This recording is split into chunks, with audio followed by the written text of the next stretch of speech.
get more business, and get found. Dean, guess what? What? Today's Hump Day. Hey, how about that, Rob? Good afternoon. How are you doing today? I'm doing good. How are you doing? I'm doing well, thanks. So, hey, I wanted to go over some things with you because I'm getting a lot of questions on our support channel and our chats and all this stuff. And I've created a list over here, right there. I'm going to be looking over at it a few times, and I'm going to read you some questions that are coming to me. I want you to kind of respond to them on, based on your technology and your technical knowledges and stuff of that nature, your expertise.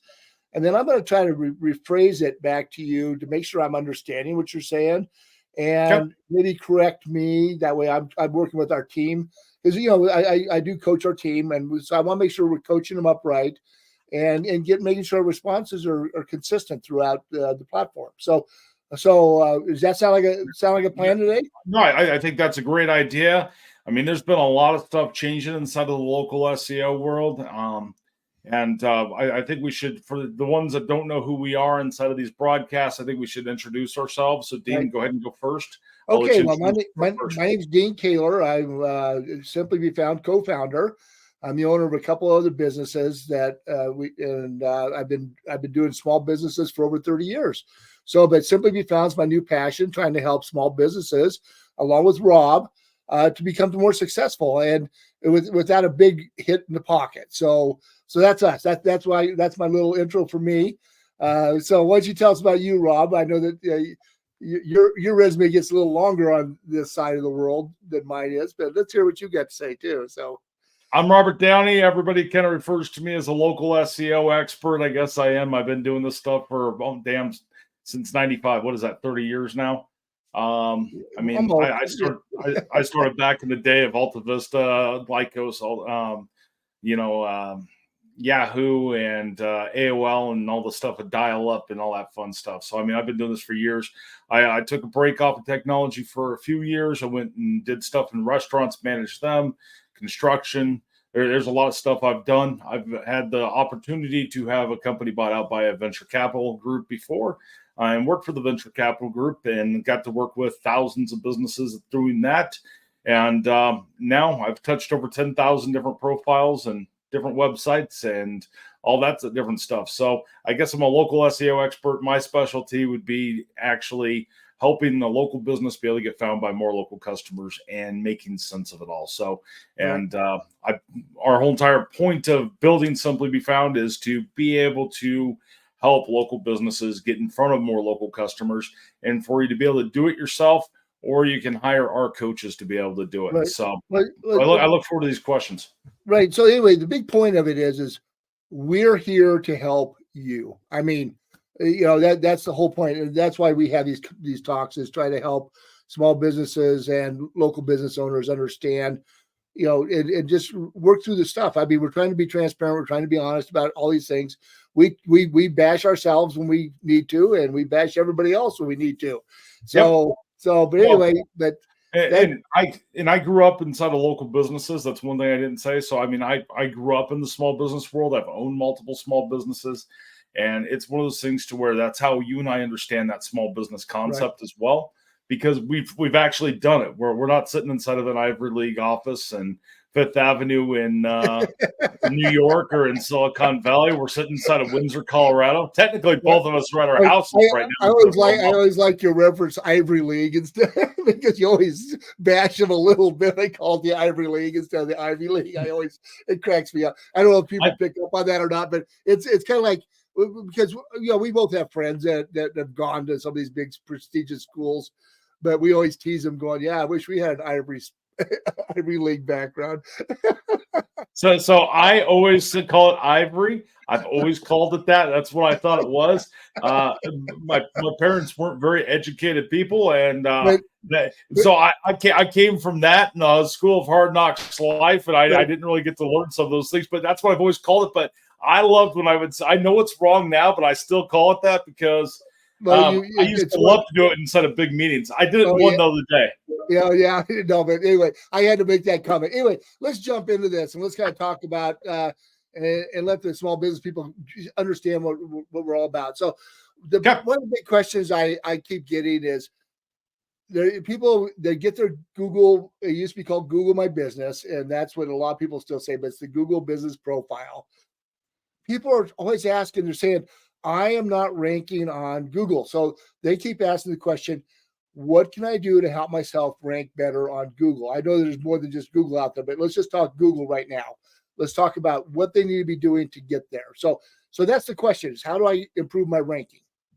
So how you improve your ranking, if we're just talking Google specifically, and this works with almost all the rest of the networks as well.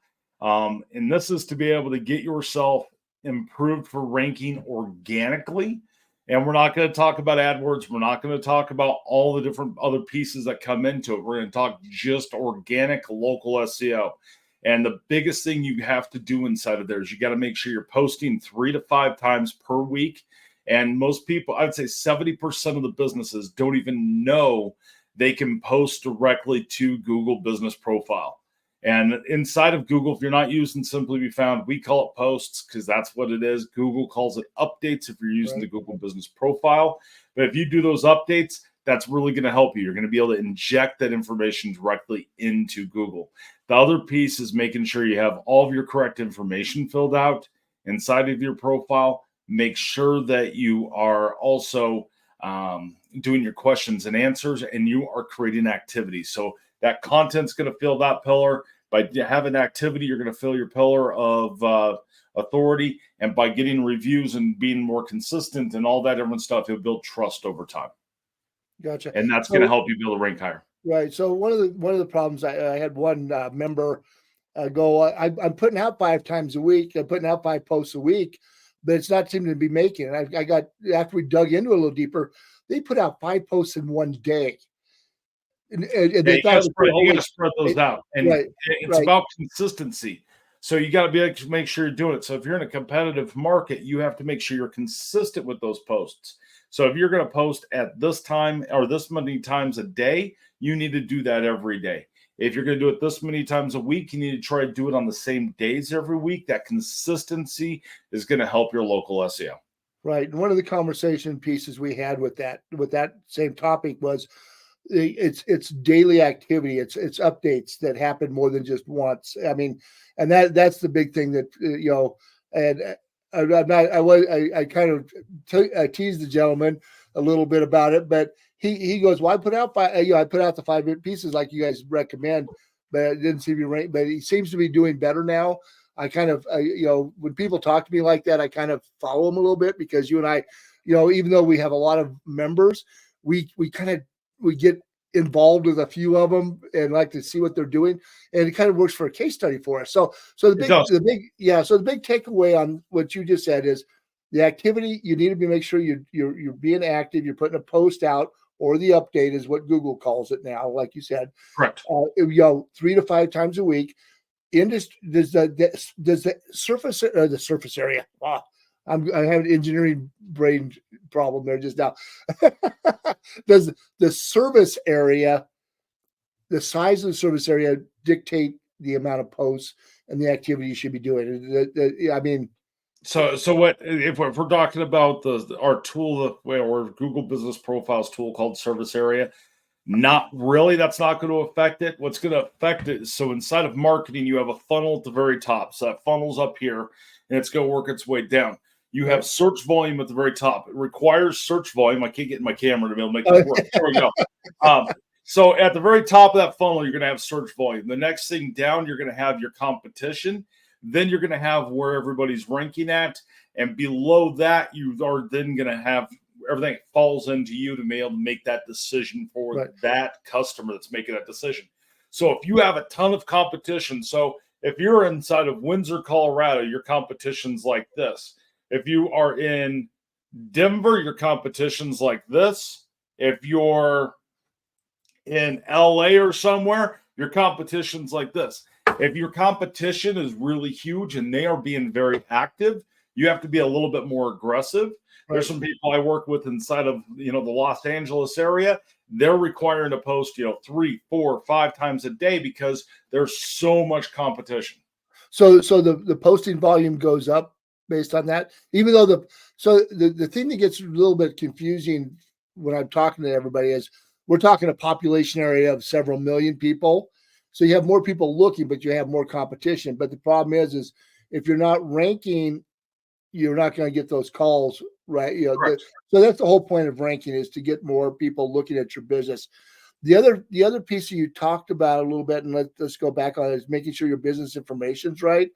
You're going to hear a lot of marketing people call that NAP. Do you agree with that's what you're talking about on that? I mean, NAP is an older statement. It's your name, right, your address, your phone number. I think it's still that, but I think it's expanded out. Your name, your address, your phone number, your business description, your business hours, all of that has to look there. And the reason why all of that information is so important to your local SEO strategy or marketing plan is because that information is being picked up. So if we're talking about voice search, so if we're talking Alexa, Siri, Cortana, Bixby, any of those voice search networks, it's going to be looking for that consistency. right. That's your authority column when we're talking about our pillars. That's your authority pillar. That it's looking for that consistency to make sure that you're coming up and being picked up by it. Right. No, you kind of covered some areas I didn't want to go to right yet, but yes, that's important. That no matter who we're talking about, Google, Bing, Apple, that those pillars are still accurate and everything.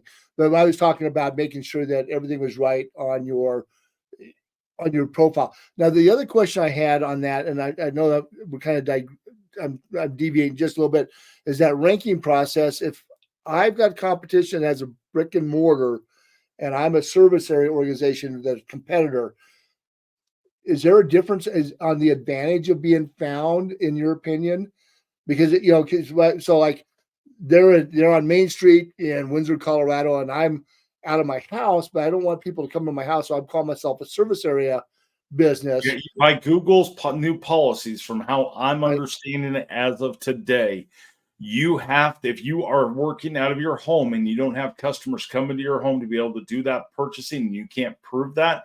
So like if you're a construction person, remodeler, or something like that, you have to say that you're a service area business, because that is not a true business. Because what Google defines as an actual business is where someone is at that front desk for the hours that you have listed for your working hours, and that is what they define. If you cannot show that, you're going to have a problem. And a lot of construction companies and home service people have had a major issue because now they've went to service area. And what they did is they started suspending your Google business profile at that point to go, yep, you're not qualified, you're suspended. And then they have to reapply, go through the whole entire hassle of doing the whole entire suspension piece. So you have to kind of keep that in mind as you're doing that piece. So if you are in that scenario, you have to be a service area. That service area is going to be able to tell her where it is. A brick and mortar may have a little bit more value. Right now, from what I'm seeing from a data standpoint, Dean, is I'm seeing that being about a 5 to 10 point versus each other. So they're pretty 50-50. Right. You get a little bit of extra points. But if you're doing posts and you're doing questions and answers and you're actually optimized on your profile, chances are you'll beat out that brick and mortar anyway. Gotcha. Okay. So that kind of leads into the next question that I'm getting. A lot of people are saying they're having trouble getting verified with Google right now. They go on and they go, "Why I didn't get a postcard," but there's more to it than Google's not just verifying that way. But a lot of businesses, when they're moving, they're having a really hard time to get re-verified. Can we kind of talk about that a little bit? What's your opinion on that? Because you've helped a lot of our members get unsuspended and verified, but some people, it just takes forever for whatever reason. Can we dive into what's going on with Google, and so we can help small business owners understand that process a little better? That's a loaded question. That's a very I know. that's a very hard one in a lot of aspects. The best thing I could say on that one is it depends on the business, why they got suspended, why everything happened. If you're talking about the verification piece, it's going to depend on what verification method Google wants them to do. Right. For verification methods, as of today, I've seen postcards now being sent again. I've seen video verifies, and I've seen phone call verifies. And sometimes when you get your account and you set up a brand new Google business profile, it's automatically going to suspend that profile until you provide the information that they're looking for. And finding that information, what they're looking for on a suspended profile, is like finding a needle in a haystack. There's a lot of businesses that come into that process, and they've been doing a lot of stuff. It might be a minor tweak here or there, but it's looking through everything. That's why it requires that coaching piece for us to do when we're doing that side, because we have to look at it, and I handle all of those at this point, and I look at it from a very different aspect and try to figure out why they're not doing it. And sometimes it's how you're responding in the letter that you're sending over to Google to ask them to re-verify you. But they've changed that whole entire process. Well, the one person I'm trying to think of, he just moved into another state. He moved across state lines, and he's going to work out of his home. He's having a really hard time getting verified, and he's suspended. He sent me the letter saying that he's suspended. But the problem is those letters don't always tell you why you're suspended. They never do. And so you got to do some deep dive into why. But trying to talk to somebody live at Google is really difficult in their support department. You have to be really careful with that, because if you Google Google support for Google Business Profile, you are going to find spam people. Next thing they're going to go is say, "Hey, I want you to install TeamViewer on your account. We're going to now get access to your computer. We're now going to destroy you and be able to hold you hostage." They're really not with Google. The only way you can really talk to Google Business Profile support is through the support system inside of Google. It's very rare you get to talk to a person on the phone. Okay, so that explains when people are saying they're on hold. That explains a couple of things that are happening, and I'm glad you covered that, because we just had that happen to somebody. There's a lot of scams out there, and the really sucky part that I think is just total BS is some of them are even paying for AdWords for those keywords, and for some reason Google's not blocking them. So if anybody from Google's legal department's listening, I'd like to point that out, because I think that's bullshit. Yeah. How do you really feel, Rob? I could have dropped an F-bomb in there, but I'm trying not to do that on this recording today, and that's really hard for me. I know. But you being a live situation makes it really tough to bleep things, right? So, but anyway, we need that censor thing, and there we go. That's what we need, a little censor thing. You put it in front of your mouth. That way we can't read you. Anyway, I'd be censored for every other word. I know. Well, it changes. We're not kid friendly when you do that. Come on. But no, I mark our videos as not kid friendly anyway. I mean, no kids should be looking at this. I gotcha. All right. So the big thing is make sure now where's that support at? Is it actually on the Google Business Profile? Is that where the support's at? Pain in the butt to find. You have to go into your Google Business Profile, go into the help section, and after you click around a little bit, you'll actually find it. Right, and it's kind of like I've used the profile, and they've hidden some things. They're not where you expect them to be, and so are not where you expect. Yeah, so they've made some changes on that. So, oh gosh, we've kind of talked about the ranking thing. The thing is, now that you're ranking, let's say you're doing all the things you're doing, you're ranking. What's the next thing? People make a decision. And I always tell people make decisions based on reviews. I mean, they may go to your website, but they're going to look at reviews. That's kind of the new referral piece. I mean, people, do you agree with that a little bit? Because I kind of said, you got to ask for reviews. You need to respond to reviews, whether they're a 5-star review or a 1-star review. They're all important. But you got to engage, because that's important for that engagement process. Again, do you agree with that approach? I do. Yeah, I do. And I was just talking to a member about this yesterday, Dean. It's one of those things to where I truly believe your sweet spot for reviews is between 3.8 and 4.2, maybe a 4.6. I might take it up there for what your star. Can I ask you? So why did you pick such a? I mean, everybody wants a 4, 8, and higher.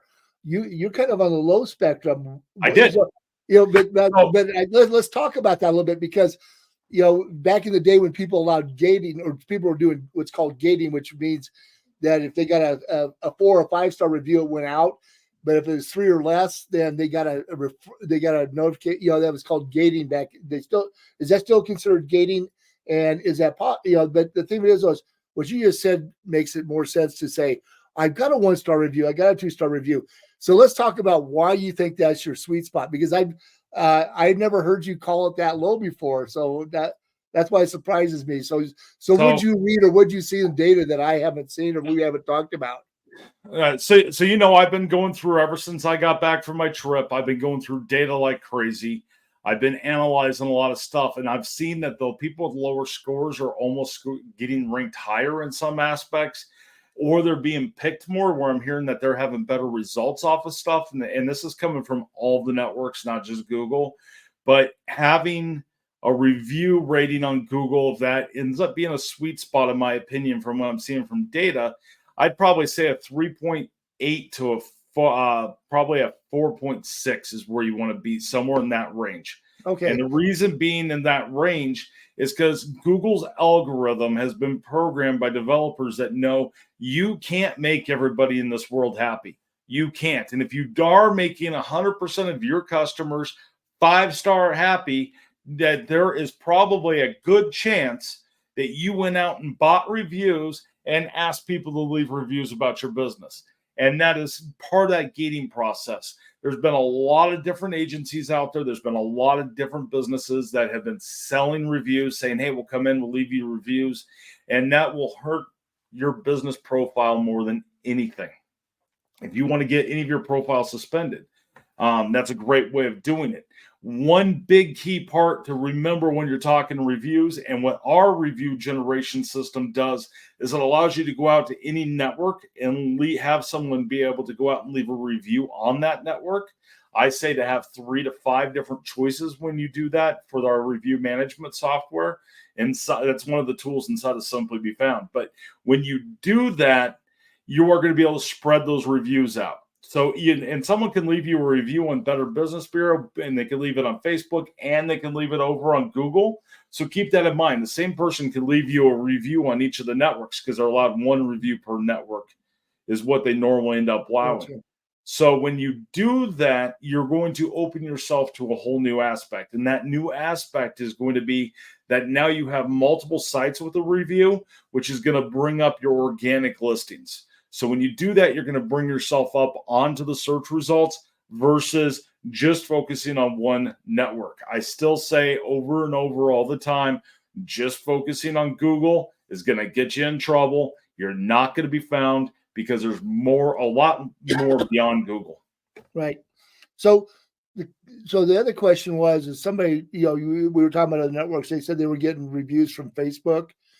When Google gives you their star rating, it's just Google stars, or because they're not reading the other networks. They're not reading the other networks at this point. No. Right. So there's more to it, especially when we get into, we'll get there eventually on the voice search side, that they're not just picking from one aspect, basically. Okay. I mean, Google is looking at all the different networks. So it doesn't matter which network you are really talking about.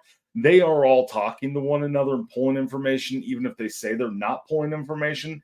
There's a reason why Google asks for all of your profile information for each of the other networks. It wants to make sure it's matching you correctly, because it's part of that authority piece. And having your business found across all the different networks is going to fall directly into that authority piece. So if you're a restaurant and you have a Michelin star, Google doesn't really care. So, what's that? A Michelin, a Michelin star is a high ranking deal. These chefs covet this.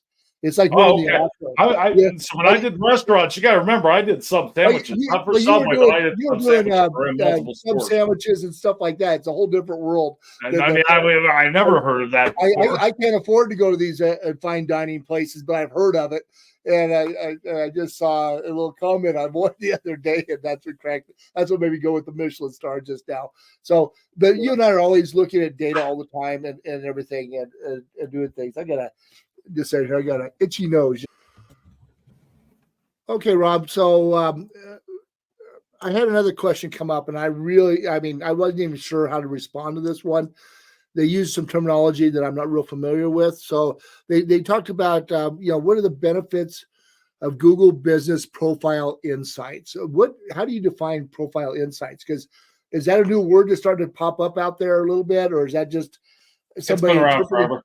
Okay, I've never really used that term for anything. So let's talk about it and how do we get there for insights? I guess. So we don't look at any of the insights from Google. So from how we connect to Google and what Google provides is I look at it and I call the BS card on most of their insights. Yes, you can use it with a grain of salt to be able to get kind of a picture. I like our local SEO score better than their insights because it looks at the overall picture of what your local SEO health is. But Google Insights is a way that Google Business Profile is telling you the report on how your computer or how your Google Business Profile is doing. So it tells you how many views you've had, how many clicks you've had, all of that. But I see it, it goes, oh, you had 400 people ask for your direction, or you've had 300 people call you. Well, I haven't received 300 phone calls. So I call the BS card on a lot of Google's reports as far as Google Business Profile goes. That's why I don't really care for insights. It's the whole reason why you and I ended up taking reports completely out of the system is because we called the BS card on most of the analytics. So we call that analytic reports, if you will, is what I would refer to it as. So let's talk about that real quick. We're talking about, okay, you got all this stuff. You're not being compared to anybody else out there. It's their analysis of your business, just like our local SEO score is based on what you're doing, not what everybody around you is doing, because you can't. It's really you can't grab that information. There's some privacy. It just makes it a lot harder. Things and things that go on, I'm sure too, that you don't want to say, hey, your competition is doing this. Okay, maybe it would be nice to know that, but it's not sure. That might be a future. That might be a future feature for Simply Be Found. But no. So I mean, I like the local SEO score because it is looking at your overall health, and that's why we provide that even on our free plans. It is one of those things to where you can get that grasp of what you're doing everywhere. Google is not the main place that you should be focusing on. It is not the main place to get your business found. It's one of them, but it's one of the spokes inside of that bicycle wheel to be able to figure out what's going to work for your business and where your customers are. So Google's going to focus on Google. Bing is going to focus on Bing and Facebook because it likes to pull reviews from there. Apple Maps, it likes to focus on it was pulling its data from Yelp. I'm seeing them do a lot of stuff on their own now. We have a lot of new connections. We have a lot of new exciting stuff coming for Apple. But Apple, I think, in my opinion, they're getting rid of Yelp for where they're pulling it. Thank goodness, because I can't stand Yelp. That's a whole nother conversation. But it's one of those things that either you love them or you hate them. But it's one of those things to where inside of our system, we're looking at that overall picture because there is so much more beyond Google. So when you're if you're not using a marketing tool, make sure you're using a marketing tool that's looking at more than just Google, and it's getting data points from more than just Google. Right. So let's talk about that, because our local SEO score just isn't Google. It's based on everything. So we don't say, you're doing well here. But let's talk, we kind of alluded to Apple a little bit. Let's talk about Apple and some of the things that are going on, because people get hung up on the Siri and all that stuff. So let's talk about Apple and the relationship. I know that I've just deviated from Google a little bit, but we're here. Let's talk about it a little bit, because Apple has a lot of things going on, and we're one of the few people that really are working with Apple. I mean, people are working with it, but we've really gone after to get their information out there, because of the Maps process and the Siri process. So let's talk about that a little bit. So a lot of aggregators, a lot of these places that you can go to and do a voice search registration, what they're doing is they're feeding that information, making sure you have a profile in Yelp created. We don't do anything with Yelp as far as our system goes. When we work with Apple, it's directly with Apple. We're sending that information directly to them. We're opening that can of worms even more and more, but it's important. If you don't want to use us for doing that, you can do it by using Apple Business Connect, and you can create your own profile. You can be able to update your profile. It's just like a Google Business Profile listing. They're a pain in the butt to get approved on. We see for Apple, it's taking on average of about 45 to 60 days to get a true approval for a lot of businesses. They're getting faster, they're getting things done, but they're doing a lot of changes. I'm seeing a lot of things happen for Apple, which is going to bring a lot of stuff because you want to be found on Apple Maps. That's what's being used by iPhone users and Mac users that are out there. They say about 46 to 56% on some of the reports I've read use actual Apple Maps versus using Google Maps on the Apple phones. So that's a big market share. And then a lot of people are using Siri. So if you want to be found on any of their smart speakers, any of their Siri, any of their voice search stuff, you have to make sure you have that Apple Business Connect set up. You can use our listings plan at the time of recording this. It's $25 per month. We'll actually register you on there and set you all the way up. And you can do all that information from one spot. So that's really kind of my piece on that. Did I answer your question or did I skip? You did. And the other thing, Okay. Bill, you're talking about how many people use the Apple devices, how many, you get into all these statistics and you'll hear these numbers. You got to remember that not everybody in the United States or in the world, because we're international now. Thank you. And I'm not throwing this out there. We just got somebody from Aruba, and I love it. I want to have a reason to go down and go. Yeah, you're so excited about that. I've never seen anybody so excited about a member from a country coming on. I mean, we have so many people inside of Canada. We have a ton of people in the United Kingdom. We have people in Europe. We have people in India. We have people all over the world. Aruba signs up, and Dean jumps up and down and goes, "I could take a business trip to Aruba." Now IRS is going to watch our YouTube channel and go, "No, you're not." And by the way, do you know why? Do you know why the IRS is? Do you know what IRS means when you say the IRS? Do you know what that spells? I don't want to even. Yeah, go Theirs. ahead. What? Theirs. Okay. So if you put the IRS together, it says theirs. I can tell your girls are getting older because that's a stupid dad joke. So I'm over that. Now all my kids go squirrel whenever I start to do that, which is, a whole nother animal. But anyway, anyway, where was I even going? You're talking about Apple, and I thought I diverted and didn't even answer your question. I know, but the problem is you start hearing statistics. You got to remember there's statistics upon statistics, and when people are saying there's 3 billion searches being done on this device across the world. Well, how many searches are for businesses? How many for other things? I mean, you got to be really careful with some of the numbers that are being thrown out there. I mean, you can a grain of salt. Yeah. And so really it's what is walking into your business, the calls you're getting, the inquiries you're getting, and growing your business that way. It's how we like you to consider measuring our stuff, because it's not, we can talk about all the statistics in the world, but unless it affects your business, it doesn't bring you sales. Right. It's kind of like saying this many people followed you, this many people liked you, this many people did that. Great. Where's the sales to be able to prove it? Because I'm not seeing any more sales. That's why we got reports completely taken out of our system, is we want you to be able to know if your business, if it is working for your business using our platform, you are going to know it because your sales volume is going to go up. Your lead volume is going to go up. You're going to see more traffic. You're going to see more calls. You are also going to see more spam calls. It just is what it is, because what they're trying to do is they're trying to get the bottom of the barrel, and just ask them what company they're calling. And 90% of the time, they won't be able to tell you. And you go, how do you know I'm not being found if you don't even know what company you're calling? Exactly. But so if you're using our platform and you're following our procedures, you can hang up with confidence, is what I tell everybody, because you don't have to listen to their spiel. Oh, what the hell you talking? I know hang up. You don't have to, because everybody goes, you didn't stop the calls. Well, we can't stop the calls, folks. In fact, the more you're seeing out there, the more calls you're going to get. I mean, that's that. It means it's working. Yeah, that's right. Because that's how they're finding. That's how they're building their list to be able to find you, is by you doing what you're supposed to be doing. Right. They say, "Hey, we'd love to help you." I'm sure you would, because I'm already doing what I should be. Yeah, exactly. It'd be a lot easier to do it. And I've said that inside of the web development world for years.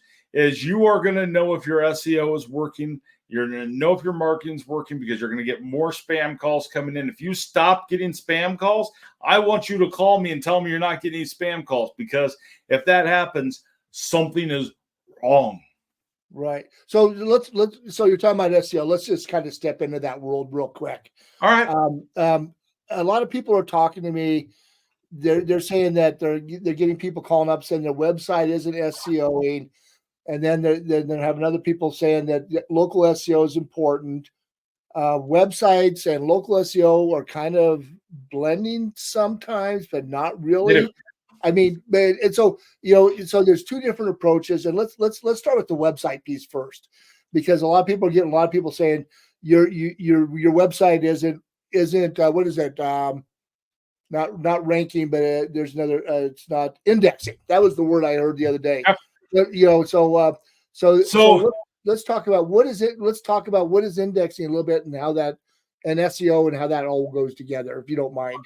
Let's answer the first question. The first question would be, how does your website affect your SEO and your local SEO, and how does that affect you being found? One thing I see a lot, and I've seen for years, is businesses go out there. Dean, your other business has spent lots of money on it. I see businesses spending thousands of dollars, if not tens of thousands of dollars, on a fancy website, and they're not driving traffic to it. Web developers love to say, hey, we'd love to do some SEO for you. We want to do blog posts. We want to do all this. Well, that doesn't really drive instant results. That drives your indexing. That drives your regular SEO, makes your website there. But there's so many other pieces.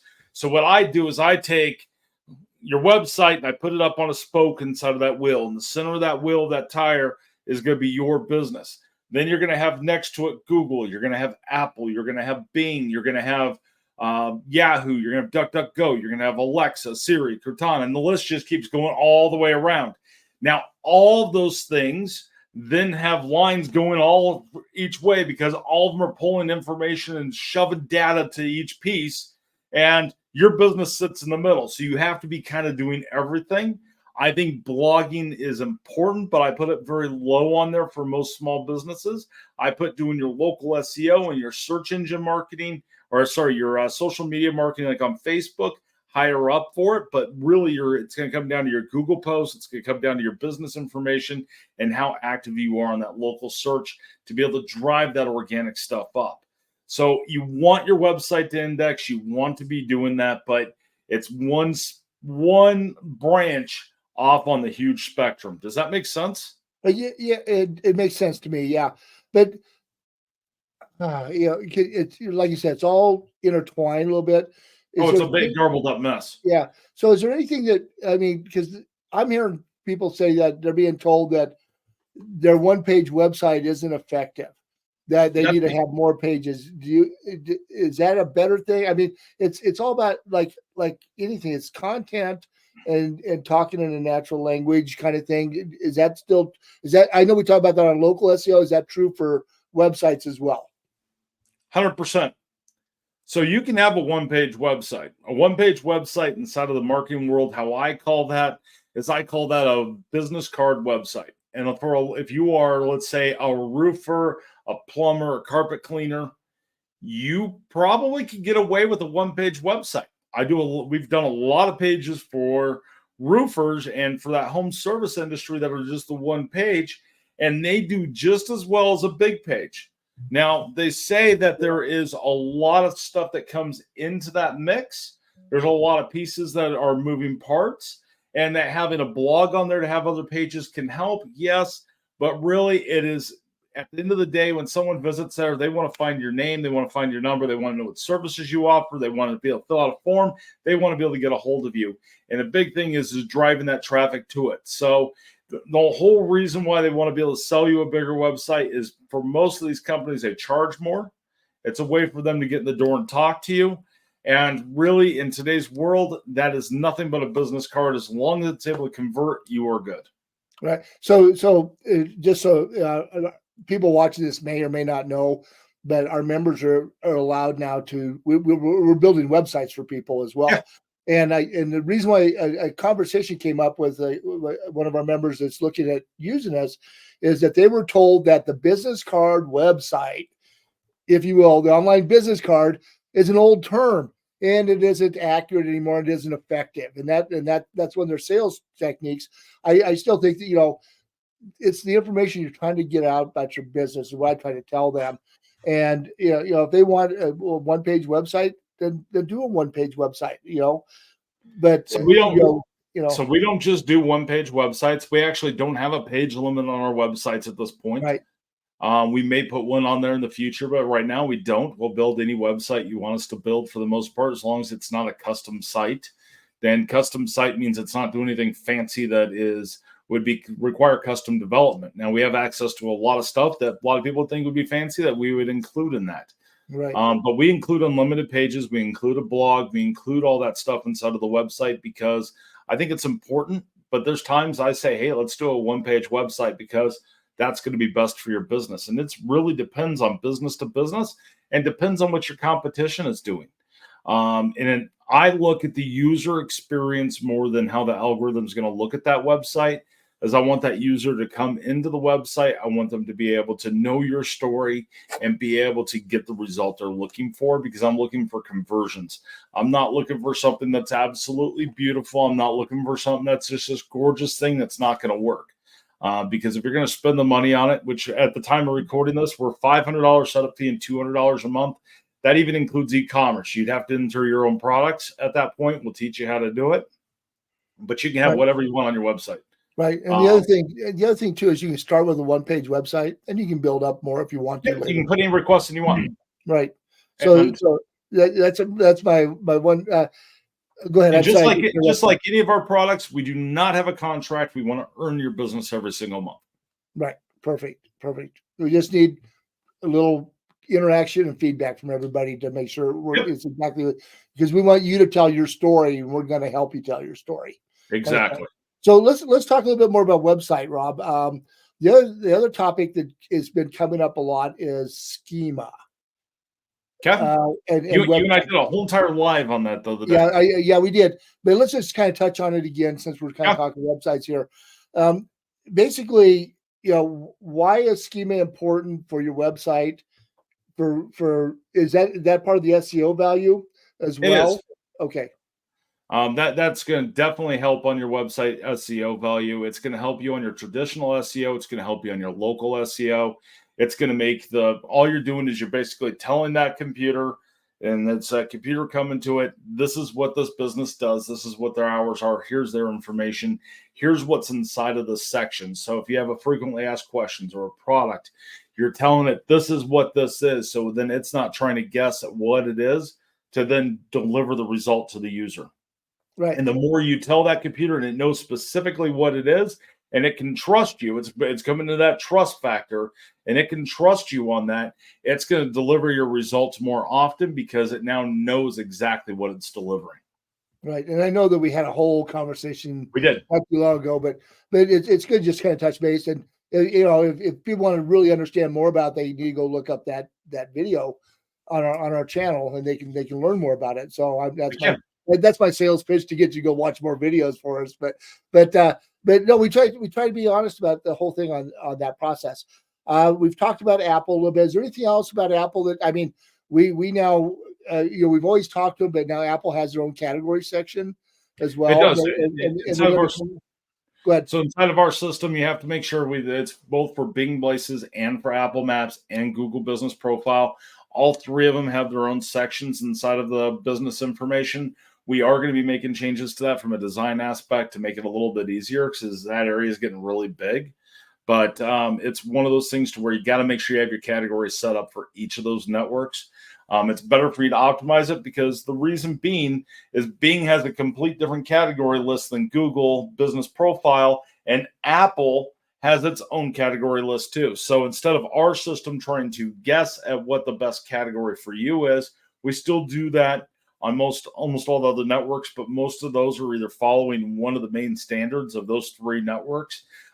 Bing Places decided to go a different direction than Google, so did Apple. So it's like, all right, let's rock and roll. Let's make this to where we're not guessing, but you are in more control over your categories. So if you have a profile with us and you are using Simply Be Found to be able to manage your profile, make sure you go into your business information and make sure those are selected.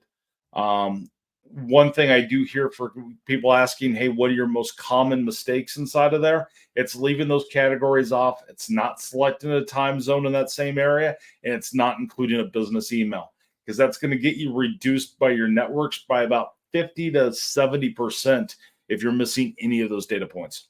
So, excuse me. But yeah, so that's a good point, Rob. So we've talked about Google, we've talked about Apple, we've talked about website value, but let's go back. Do we want to go back and talk about local SEO a little bit more, or just do you want to go back that direction? Do you think, or I think everything we're talking about is going to be all value for people looking for your business.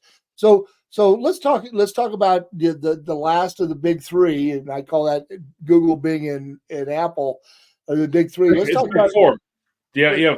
So there's 4 networks that you were going to register on for local SEO today. And if we were going to talk about those 4 networks all inside of one big thing, which would be considered local SEO, you have Google Business Profile. Okay. You have Bing Places. You have Apple Business Connect, and you have Facebook. If you have all 4 of those registered, you'll basically be able to go out to everywhere you need to at that point. We go out and beyond that. We do some stuff to be able to massage that and get you out to some of those other networks. But if you cannot afford to hire a service like Simply Be Found, those are the 4 networks you need to go to, and those are the main 4 for all of your local SEO. Okay, so let's talk about Bing real quick, and then let's come back and talk about Facebook. Because now Facebook. Actually, I'm going to jump into Facebook. Let's just go there real quick. Since I've got a thought process, I don't really have it on my question list. Facebook is a social network. It's not really a search engine, or is it a search engine? It is. Okay. Facebook can technically index inside of Google, and if the privacy settings are set right, and it's technically a search engine in itself, but it's still considered a social network. I consider Twitter a search engine. As all of them have algorithms that are trying to figure out that piece, and they have just their internal network.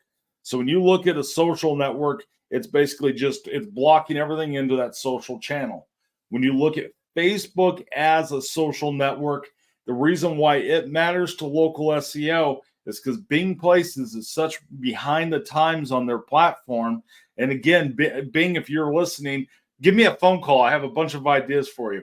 But it's one of those things that I took one call from him earlier today. Yeah, so I'm gonna pick on him for that. But one of those things to where they pull a lot of the data points. When I talk about local SEO and how everything is connected, Bing actually goes to Facebook to pull its reviews down. So it relies on those Facebook reviews.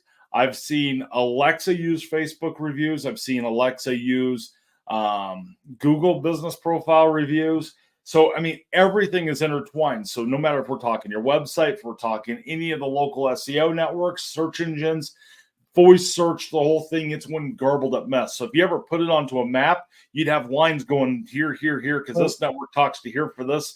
Then it goes over here and it collects this data and it does this data and it moves this data over here. And that is why my brain is fried 90% of the time. Gotcha. So let's talk about Bing reviews. They're looking at Facebook. Facebook. So that's why the Facebook reviews are important, because it's going to affect your Bing Places, your Bing category, if you will, your registration with Bing. I shouldn't say Bing category. There's two reasons why we look at Facebook so much inside of our platform. For one, it's because of those reviews for Bing. The second thing is a lot of businesses are spending time doing a Facebook post. They have no idea that you can do a post over inside a Google Business Profile, and it's killing their local SEO. And inside of our platform, they can post out to Facebook and they can post out to Google at the same exact time. Right. Now, one thing while we're on that topic, inside of Google, remember, inside of any post, inside of any profile description, inside of any information, including photos, you cannot put your business phone number, your business website address, or your business actual physical address, because it violates Google's policies from how I'm reading that. And they could put you up for risk for suspension. Right, which took us full circle into the suspension and re-verification process. As I said, everything's connected. Right. That's why everything's connected. Right. Well, we just had a member go, my business profile is not on Google anymore. Why? We looked at their posts and they had their phone number and a website, and they made it really salesy sounding on their post, and they got suspended because they did it more than once. I mean, Correct. Google.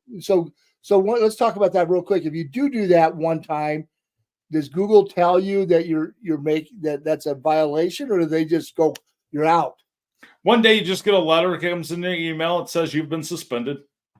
Okay. You violated Google's policies, and now you need to go and figure out why it's there, and you can request verification if our system will let you request the verification. Right. So let's while we're on that same topic, can you put that stuff on your photos for Google? We have a lot of people do. I see a lot of people do that. I see a lot of people doing it, and from how I understand it, and how I understand it, you cannot. So if I go into Gemini, which is the AI for Chrome or Google. I know for Google, right? Here, let's do this real quick. So now I'm kind of curious. We're gonna share screen real quick.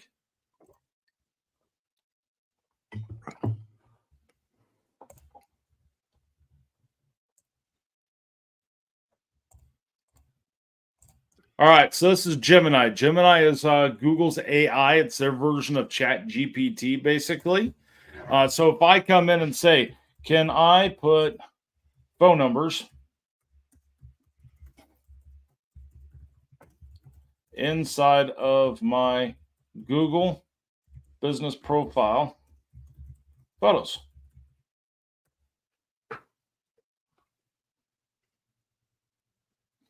No, you cannot put the phone numbers directly inside your Google business profile photo. This is against Google's guidelines that it can be considered spamming. Right. And this is a great tool for businesses to use if they want to verify policy, because we don't publish the policies and we don't enforce them. Google's policies change all the time. Right. And that's what I'm trying to say is that if you're in doubt, ask. I mean, you can use a free version of Gemini. I do believe. And if you're a member of ours, ask the question. If you think something has changed, you're hearing something out there. But I mean, that's how I like to. I read Google's policies. I read Google's policies probably once every month and a half. I go through to make sure nothing has changed. I try to keep up to date on that side, and that's very important. I do that for all of our networks, and that's a pain in my butt to go through. But I like to verify and see how their AI is looking at it. So I think that is a great use of AI technology, is to be able to confirm what I'm reading and make sure it's understood correctly. And that way I'm not interpreting something, because I'm not a lawyer. I don't have a legal background whatsoever. But when I read that over, it allows me to be able to confirm my information, that the information we're passing over to our members is correct. And a lot of people argue. I had somebody yesterday on the phone say, well, I'm spending this much over on AdWords, so it'll protect my Google business profile. I hate to be the bearer of bad news.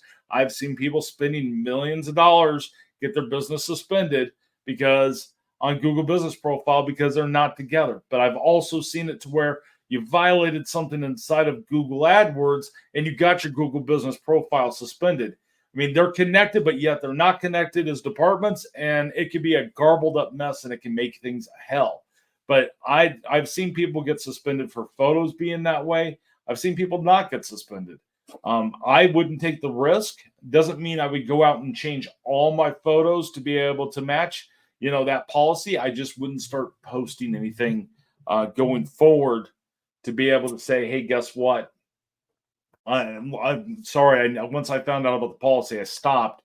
Unless Google suspends your profile, and then we might have to go through and clean your profile of those violations. But really, I would just stop today, and I would continue to not do it. I would say this is really hard for home services. This is extremely hard for realtors, because they want to put their face, they want to put their phone number on every single piece of material. It's what they've always done. Well, that's how they're taught marketing. I had a realtor the other day go, but I'm a realtor. This is what I do. And I said, well, Google says it's against their policy. You can do it. You just got yourself suspended. We got you unsuspended, And you're probably going to get suspended again if you do it again. And I don't know if the more you get yourself suspended, the harder it is to be able to kind of get yourself back suspended because you keep messing it up. Well, And I was like, ah. Well, let's talk about it for just a second because a lot of realtors don't really have a company or a business logo. Their face is their logo kind of thing. That's fine. And that's okay, but they can't take they can't put their website, their phone number on their business logo because I think that's in violation as well. So it is. And we have, we've helped a few realtors out there get unsuspended by saying, "Oh, just clean this up," and then they got magically reapproved. Well, exactly. And I think it's one of those things. So there's a few things that a lot of people don't know about realtors inside of the local SEO area. While we're touching on realtors, I think this is interesting stuff. For one, a realtor or a real estate agent is considered a licensed professional, and anybody who's a licensed professional can have their own Google business profile. So your broker firm can have a profile, and so can each of the agents underneath. Right. Now, that broker firm can control those agent profiles and post out as a multi-location dashboard, which we could touch on as well. But keep in mind, you can have a profile as a realtor for each of those realtors on there if you are a broker. But you don't want to have your name or phone number on that logo. You don't want to have it on any of your photos. You don't want to put any of your posts. Use your learn mores and your call tos and your call to actions, what's called a CTA inside of there. So make sure you're using that as a realtor. But I think realtors, and when we're talking about local SEO, I just did a video the other day on this. Used to be back in the day in the 90s, actually it would have been 2008, 2009. I did a lot of stuff with realtors, and we did a lot of stuff with building websites, and it's the IDX of way to be able to search properties. And I think that's dying because if anybody's going to search for a property, they're going to use either, realtor.com. They're going to use the realtor app. They're going to use Zillow. They're going to use whatever app there is. They're not going to that agent's website. And agents are missing out on the huge opportunity for their website because they can list their properties inside of their Google business profile. They can link to those properties out on the MLS. They can tell, and what they're missing out on the most is they're not telling their story. How can I help that in person as a realtor? How am I going to help them buy a property? And how am I going to help them sell it? How am I going to help them buy it? What can I do for them? What is my expertise? And how can I best serve them? And that's how you're going to stand out from the crowd inside the real estate world. Right. And let's talk. I'm going to make one more comment about realtors. I've seen them where they're with one large company, a brokerage of some kind, and then they move to another firm for whatever reason.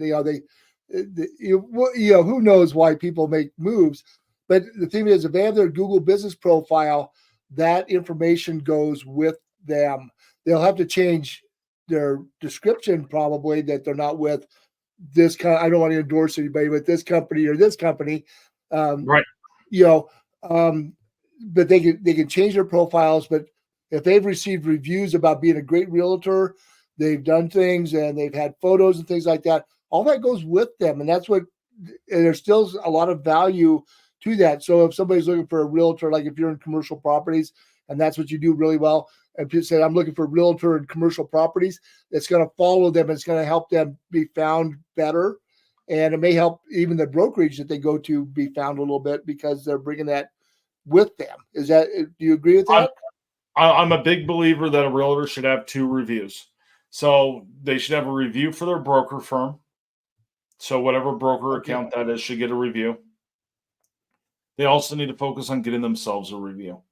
And depending on how their policies are written for the brokerage firm and how that relationship works, if they leave, they should be able to take their profile with them. Right. Now, I've seen a couple of aspects where brokers controlled that and did it. Like I said earlier in this conversation, I'm not a lawyer. I don't know those contracts. I don't know what you have there. But in my opinion, those realtor accounts should be able to go to any agency. So you could go from being at Remax and go to the group. I'll use one here in Colorado, and you should be able to move it over. You should be able to go to your own broker firm if that's what you're going to do inside that world. So, I mean, it's like taking your information with you. The other one is like massage therapists and all these doctors. They also have a business profile as well because they're a licensed person. They're allowed to have that profile. They should have one for themselves as well. So is it just licensed people, Rob? I've heard the term forward-facing representatives. Forward-facing license usually requires some kind of license inside of that facility. I've never tried to open one for Robert Downey, a local SEO expert. I'm sure they would let me do it, but I don't know. If you want to pay your fee to the state to have a license, they'll probably take your money. They may not give you a license, but they'll take your money. But anyway, I might get licensed and locked into a padded room. Yeah, we won't even go there. We can talk about. But everybody needs to understand, and where I'm trying to go with this is, because people that are barbers, beauticians, estheticians, all those people that have a state license, they may work for this one, and they rent their chair or whatever, or they work their employee or they rent or whatever. They can have their own profile and they can take it with them. And that's what I'm trying to say is you don't have to be so the verification process, is that based on, I'm kind of deviated back to verification again. Sorry about that. But in your opinion, do they get verified based on the location where they're at? Same way. So everybody gets verified the same. So they're going to have to be able to prove who they are. So they might have to send some documentation into Google to say who they are. Right. And then the next thing that's going to happen is they're going to have to do a video verification, show that they're inside the location, show they're actually who they are.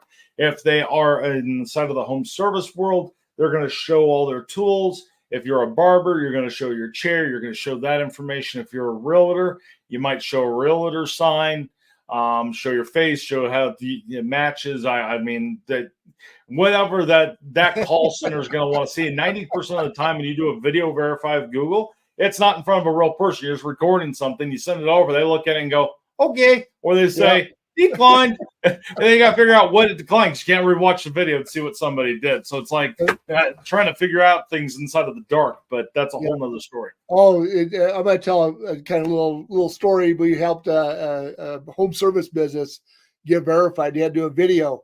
They said, we want to see your tools. And he didn't want to show them the tools that he works with because he thought they were scamming him.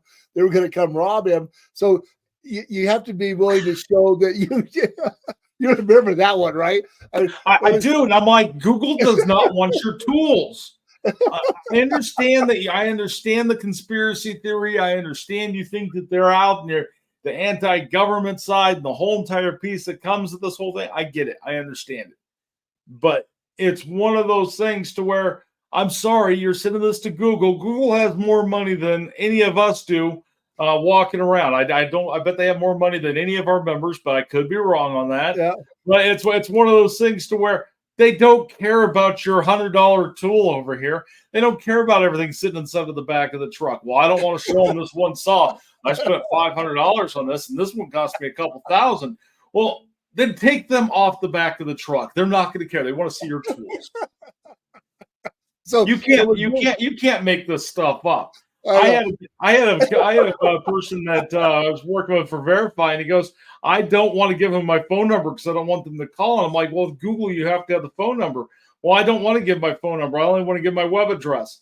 And I go to his website, and his phone number's there, and I'm like, but your phone number's here. He goes, that's okay. I want my customers to be able to call me, but not Google. And I said, but I don't know. I'm lost. But so we get into that whole thing about when I talk about the reason why we have small businesses is because we don't fit in anybody else's mold, and and that's why we are what we are, and that's what makes us uniquely different because we are part of that group of people that go, oh, what? How'd you get my phone number? But you're right. How do you? I can't even go to Gemini and say, give me an example of something like that, or Chat GPT. It doesn't have any reference to it. I mean, so it has no idea of the types of things. I mean, we could make a whole entire. Maybe that's what we do. We make a whole entire book of everything that we hear from members, and now members are like, God, I don't want to talk about it because I mean, some of the stories have been absolutely hilarious. I mean, we've helped a lot of businesses. We've helped a lot of people understand there's a reason why our competition does not go after the local small business guy, because we beat to a different drum. We're a little nuts. We're a little crazy. I read a study the other day that 80% of business owners have ADHD. You wrote a whole entire blog, Dean, about how they're narcissists. We beat to a different drum, and there's a reason why I'm not in the corporate world. I say my opinion, and I get away with it, and I'll never say anything about anybody I would never say directly to their face. So if I'm picking on a member, I picked on that member about the same topic directly to them. Right, because I'll bet you most small businesses were like me. I was in the corporate world. I was an engineer, and I was told by one of my supervisors that if I would just sit down and shut up, that I would probably go a little further in the company, and I had to express my opinion about his opinion about me sitting down and shutting up. It didn't go well. So, but that's why a lot of small, so we have small business owners. I know I'm going to go down a different rabbit path here, but small business owners do a lot of things. They're either, like you were a third generation small business owner in the furniture world. I took over a business in screen print and embroidery, and now my son is doing the same thing. We follow paths. We discover things that we do well. We discover a niche that nobody else is doing. Like going out picking up dog poop in somebody's backyard. I mean, that's a thing now. But the first that's the thing. We have members. That's what they do, and they make good money doing it. And they make more money than you and I do doing that. It's like, and it's recession proof because the dogs poop all the time. So there you go. And people still don't want to clean up shit. Right, exactly. So it falls into the category of funeral parlors or funeral homes, liquor stores, and grocery stores. I mean, you got cemeteries and people are dying to get in there. Yeah, that's another dad joke. That's two. I haven't, but the thing is, though, is you discover a niche, you go after it, and you make yourself. I mean, we are very much. We study our businesses. We know our businesses. We tell our story, and that's what we're trying to help people do. With Simply Be Found is to tell your story, get yourself out there, follow the plans that we talked about. Your three pillars. We're back to that again: content, authority, and trust. And there's a whole piece out there that Rob's done a couple times, and we talk about it in every video because those are big things. But you have to tell your story. There's a lot of people out there that say, "Oh, I got an agency that's doing it for me," but are they doing a good job? I mean, we don't know. Some of them, there's some really great agencies out there. I'm not trying to say there's some really good ones and there's some real shit ones. Right, exactly. But the thing is, though, is if you're not getting the results, try the do yourself method. Get away from that expensive thing. Give us. I mean, $25 a month, folks. Come on. I mean, it's the best $25 you'll ever spend. Yeah, that's our. What else do you have on your question? Okay, I'm sorry. I went to a commercial. I'm sorry. So, let's talk about. Let's see. Did we cover Bing pretty much? Bing places. You can register for them on your own, or we can do it for you on that $25 plan. Bing is just one of those spokes inside of it. I mean, everything all relates and goes to the three pillars that we talk about all the time. You have the content, the authority, and the trust. And all of them, it doesn't matter if we're talking voice search, if we're talking Google Business Profile, if we're talking Apple Maps, if we're talking Bing Places, if we're talking DuckDuckGo or Yahoo or any of those different networks. And we work with over 300 at this point. We always say you only go up to 300, but we work with over 300. So it really depends on what industry you're in and what information you have inside your profile, where we can match you to and be able to put you out there.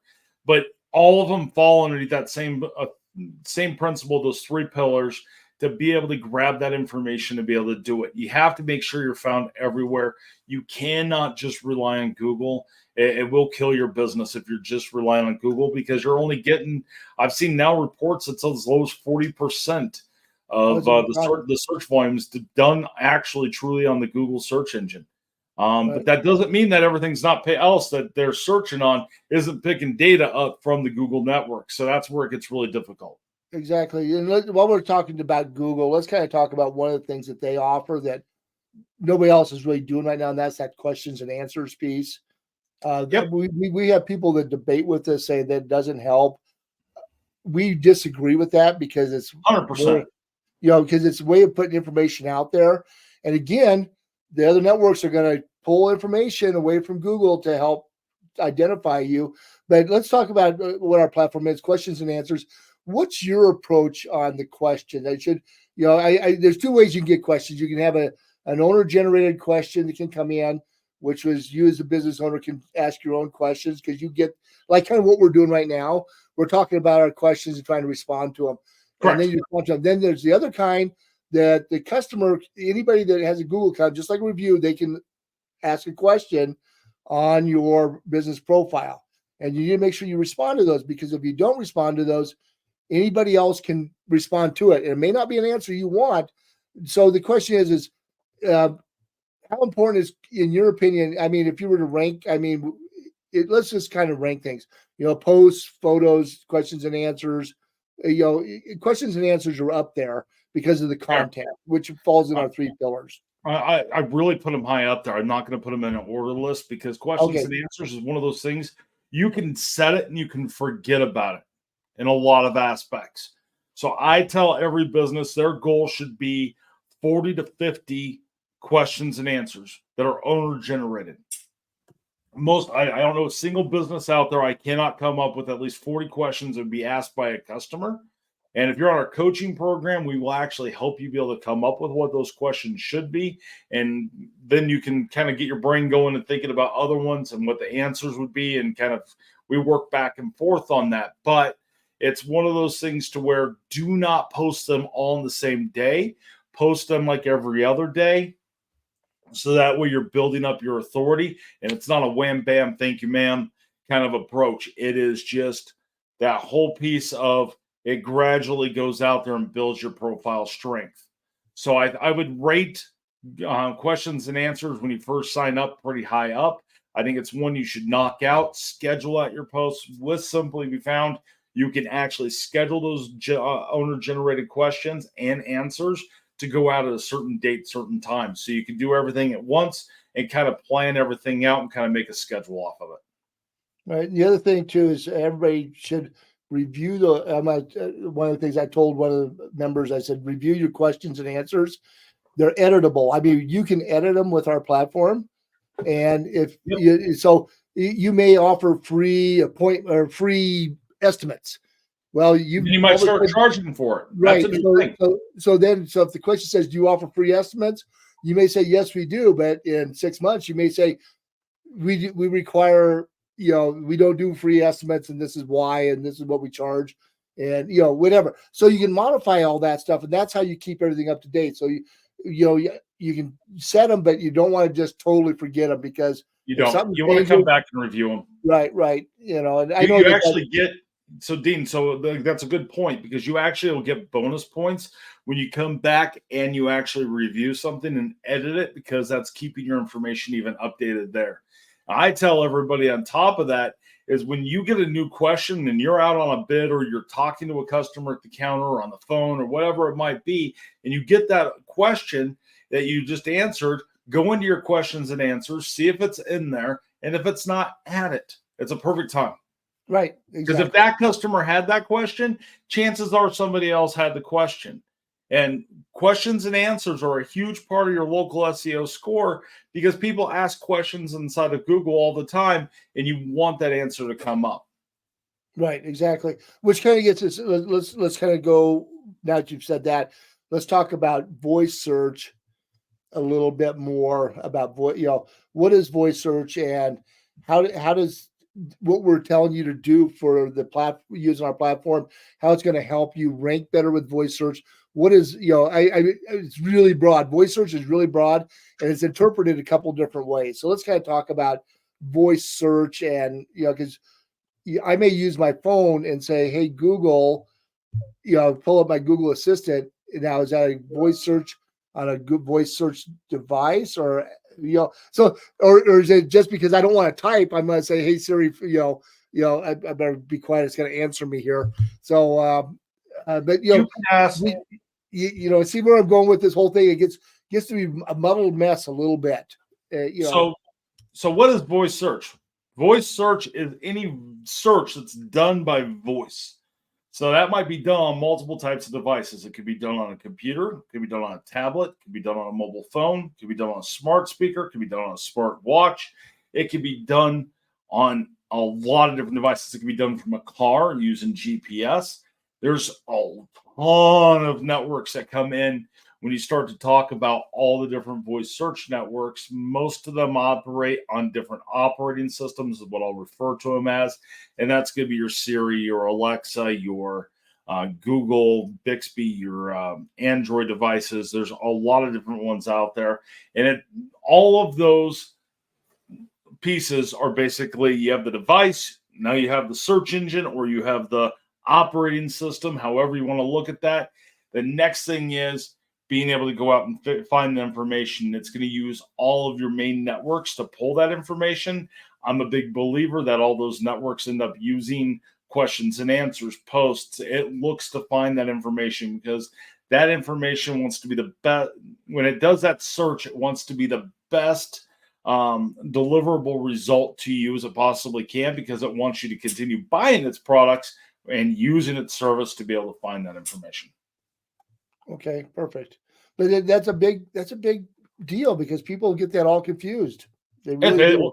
It's a confusing piece, but I mean, if we look at local SEO in general, local SEO has always been that dirty little secret that really got businesses a lot of results, and it was what agencies sold behind the scenes, didn't really talk about. It's kind of been that whole entire thing that they make it look really super confusing. We make it simple at simplybefound.com to be able to come in and do everything from one spot to where you don't have to worry about all these other networks, but you can put it all into one box, one set of tools to be able to blast that information out. And it's about getting your business found by customers that are searching for the products and services that you sell. Right, because I had one business owner say, I need to be on voice search because nobody's typing anymore. Well, they're right, but it's not. But it is. But you may type the same question as you ask the same question. So it gets a little bit. It's the near me movement. And yeah. You have so many different ages that are doing it. You have people that are up in their 80s and 90s that are now using voice search because they can't see as well and they can't type on the stupid phones. And that gives them a way to be able to get that information because you don't have the yellow pages to go to anymore and look that information up. That's what they were used to. But now they've learned that I can say to my smart speaker, like an Alexa that's sitting right here, they can have that sitting on their counter and be able to do that search, and it'll come up with information. Hell, it'll even call the business for them. Right. Absolutely. Absolutely. And if they need a service and they've got money to be able to spend, then you got the newer generation, you got everybody in between, then you got the new generation. And let's just face it, the new generation just isn't as good as what it is, but every generation has said that. So, I mean, if you're missing out on any person doing the search, it's going to hurt your business. I hear it from businesses all the time. Well, I'm just focusing on Google. And I say, you can't just focus on Google. It's only a small part of the market. And if your competitors are over there, they're going to get half the business, and you don't even know it even exists. How much is that costing you? Right. And the problem is you can't measure what you don't know. That's the problem. I mean, it's kind of like, my analogy of mosquito. Only the male mosquitoes buzz, so the females are the only ones that bite. So if you don't hear anything, is that what is going on?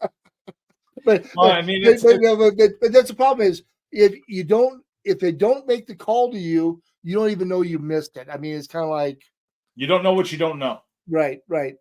And you had no idea that you could have opened a can of worms to be able to do it. The other thing I hear is I have way too much business already. Well, what we've seen is a lot of people that said that 4 years ago that I had way too much business. Business is going great. Now they don't have as much business as they did. And if they would have started 4 years ago and, paying the $25 per month to be able to have like our listings package, they would be in such a better spot today to be able to get there because they had the time. Now they can make things happen easier inside of their profile, but they just kind of sat there and just waited for the gravy train to end. And then it ended, then it became a shit show because they were spending the money like they had it, and now they don't have it, and then they want us to be able to save them. And Well, I hear that all the time, but you have to make sure that you're always maintaining it. It's no different than buying that ad inside of the yellow pages. You got to make that investment to be able to do it, and you got to put a little time into it. Exactly. And even if you don't put any time into it, and you just have us register in the networks, sometimes I'm seeing businesses that are having that result. I just talked to someone this morning. He said we 12x'd his business for the amount of leads he's coming in, and he hasn't done crap inside the platform. Now, I'm not saying that's a good choice. I'm not saying that's what I would ever recommend, but that's what he's reporting back. And I'm like, well, that's awesome. I'm glad our system went to work for you. Well, would you like to make it a little bit better? Why don't we spend 5 to 10 minutes per day to make it even better than what it is right now? Right. And the problem is everybody goes, they think it's instantaneous.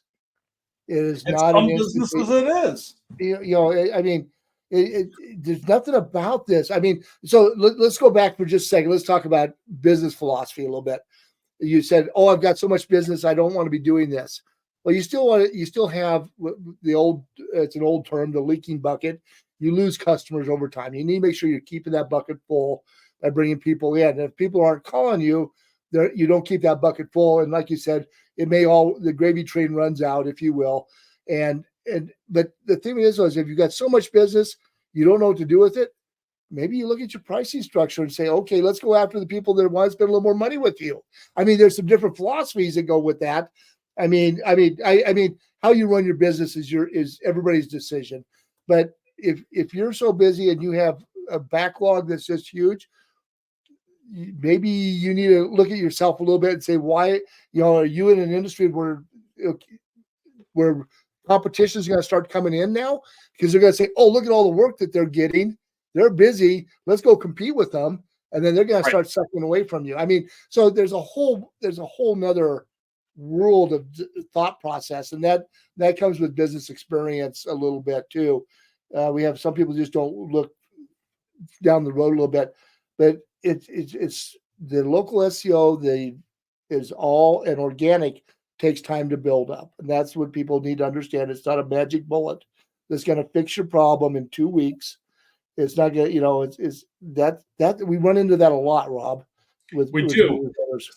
So if I put my business development hat on and I go back to what I used to do inside of that world, I look at it from a business development standpoint. I like the leaky bucket analogy. I like that, you always have to constantly put water in to be able to keep the leads coming through. It fits into the funnel piece where you have your search volume. It fits into that whole entire piece for the whole funnel system into that bucket. Then it's leaking out and you have customers leaving and going through. So I like that analogy, Dean. But the big thing I've seen over the years of doing business development is I've been at businesses that we increased the prices. They got more sales because it was more wanted after they increased the prices. I've had it to where we've decreased the prices and they got more sales because the price was decreased. It all depends on how your business is set up. It depends on the economy, depends on how many people are moving from wherever to the place that you live. It all depends on what's happening inside of that world. So you have to look at it from a business aspect and be able to decide how you're going to do that, because that can affect your marketing strategy and how you're doing it. But there's two things that stay common. And that is, you have to be able to continue to do local SEO to get found, because that's the new yellow pages. That's the way the world works now. If you're not being found online, you're not going to get much business. And the other piece is you have to be adapting. You have to be adapting all of the time, and you have to be able to get be able to figure out what's going to work for your business. All right, I've been sitting in my chair too long. I just got a cramp. Oh man. That's what happens when you get old, guys. I'm nervous at some aspects, but I sit in front of my computer way too much. Yeah. Is there any other questions you want to answer or go over? Yeah, one more thing I want to touch base on, and it was a question from a business. They go, I've been in business for 20 years, and this new guy just came on, and he's outranking me on searches. How come? And he get in which it's a twofold question. One, if you're a new business, you can outrank an older business, and an old business, just because they're there doesn't mean they're going to stay on the top just because of age. So let's talk on that a little bit about that equilibrium that has happened, that there's no advantage of age, name, and that stuff. Like, There's a little bit of value in that. So the business that I think you're referring to, we've talked about before a little bit inside of other videos, but to recap on that, there's a business that has 100 years. Let's pick on K&W, or your brother business inside of there. Which, you just threw me out there. Yeah, I mean, it's K&W Printing is your other business, and it's been around for what, 50 years? Yeah, 52 years this year. 52 years this year. So that age, I mean, if you had a screen printer come across the street, they would have the same exact ability to be able to do it. You might get a couple extra points, but if you're not following your 3 pillars and that new business comes in and they're following the 3 pillars of content, authority, and trust, and they're making sure they're on all the networks and they're making sure their information is accurate and they're doing everything they possibly can, well, they're going to have a higher chance of coming up in search than you do, because especially if they have 10 reviews. Just so you know, the magic number is 10 reviews or more. Google looks at that as a positive thing and a good basis for how good a business you are. So anything over 10, you're golden. So I've never heard that number before. That's anything over 10. I saw a report from Google on that a couple weeks ago. Okay, but so that's something new that I haven't. So that's what you do for me. You research and then you glean I get the information back. So that's how our relationship is on this. So thank you. So it's one of those things to where they would have, if they had 10 reviews, were doing everything correct and they were rocking and rolling it, they could roll right over your other business on top of it if you're not maintaining. This isn't one of those things where you fill out a form, there's a magic bullet, and poof, it just all works. Yeah, I mean, some people get that lucky where they come on, they register with us, and they do it. We have networks that come in, they're agencies, and they sign people up for a month, 2 months, 3 months, and then they pull them off and they register. They say, hey, guess what? We registered your business on all the voice search networks, which I don't want to bash those guys too much because I love their money coming in every month. I mean, we're still in this for business, but it's one of those things to where that person that is doing it every month actually registered inside of those networks on voice search, local search, the whole 9 yards, and they're able to pull off the 3 pillars of the content, the authority, the trust. They're going to kick the living hell out of that older business, and they're going to kick the heck out of their actual competition. Ah, gotcha. Perfect. No, that's a good point. And the only thing that might give you advantage if you're an older company is that people know you. They know you. But if they don't know you, there's no history. It's an even playing field. Well, it used to be. I mean, there's a King of the Hill episode where Hank Hill has a guy for buying a car. He has a guy for buying his TV. He has a guy for buying this. And then he finds out that, he's not been getting the deal he thought he was getting over with his guy.